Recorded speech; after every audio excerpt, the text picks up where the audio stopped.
Ok, Caroline. Alors, François Bayrou a récemment déclaré: François Rebsamen et Gérard Collomb, le maire de Lyon, sont la partie centriste du PS. Vous avez retweeté cette phrase donc, sur votre compte Twitter. Est-ce que vous regrettez que la gauche ait laissé filer, entre guillemets, François Bayrou? Oui, oui. Oui, je pense que François Bayrou avait appelé à voter François Hollande, mais l'erreur vient du fait qu'il n'a pas pu être député. Mais je pense qu'effectivement, il y avait à cet instant-là une possibilité. Un geste à faire. Oui, je regrette qu'on ne l'ait pas fait. Cela dit, la partie centriste, comme dit François Bayrou, moi si je suis au centre du PS, ça me va bien. Hein.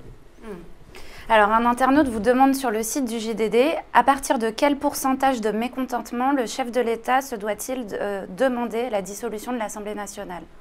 Ça, il faudrait poser la question à Jacques Chirac, parce qu'il en a fait l'expérience. Nos institutions, elles sont démocratiques. Ces institutions, elles disent que le président de la République est élu pour 5 ans. Je sais que ça peut agacer certaines personnes. Je le dis souvent, les gens de droite, il faut vous y faire. Il y en a encore pour 3 ans et demi, au minimum. Et donc, ils auront l'occasion de voter quand viendra le temps du vote. Dans la démocratie, dans une république démocratique, on respecte le vote. Donc il y aura des moments difficiles. Il est confronté à des moments difficiles pour sortir de la crise. Mais pas de là à réclamer une dissolution. Ah, ça serait une erreur politique. Alors sur Twitter, un internaute vous interpelle sur le non-cumul des mandats auquel vous êtes fermement opposé.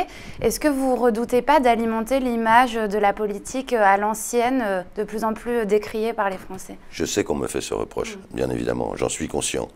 Je voudrais en 2 secondes dire 2 ou 3 choses assez simples. Premièrement, je ne revendique la possibilité de cumuler d'être sénateur-maire, pour parler clair, d'être sénateur-maire que pour les sénateurs. Pas pour les députés, parce que nous n'avons pas le même type d'élection. Et nous représentons au Sénat les collectivités locales. Et donc, ou alors il faut changer la Constitution, ou alors il faut dissoudre le Sénat. Moi, ça ne me dérange pas si c'est ça la question. Deuxièmement, les gens sont très critiques sur cette position qui est la mienne, je l'entends, parce qu'ils pensent que... parmi les socialistes, mais bien sûr, ça passe bien sûr. Donc je le redis bien, c'est pour...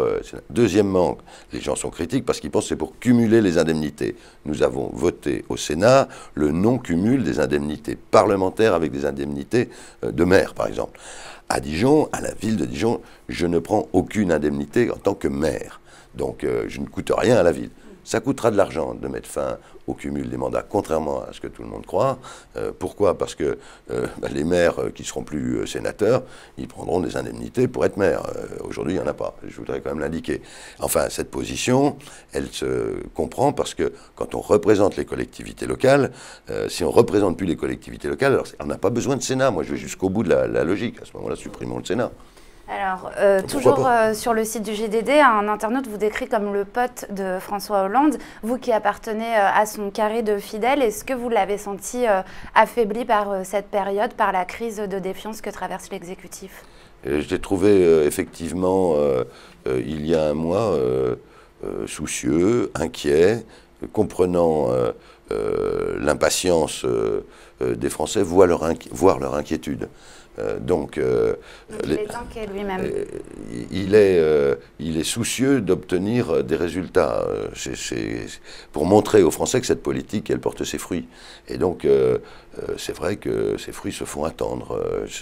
C'est difficile. Et donc, il est impopulaire. C'est jamais agréable d'être impopulaire. Mais il sait qu'il a le bon chemin et donc il veut continuer comme ça et je le soutiens. Merci François Rebsamen d'avoir répondu à nos questions et à la semaine prochaine pour une nouvelle édition de Décideurs politiques.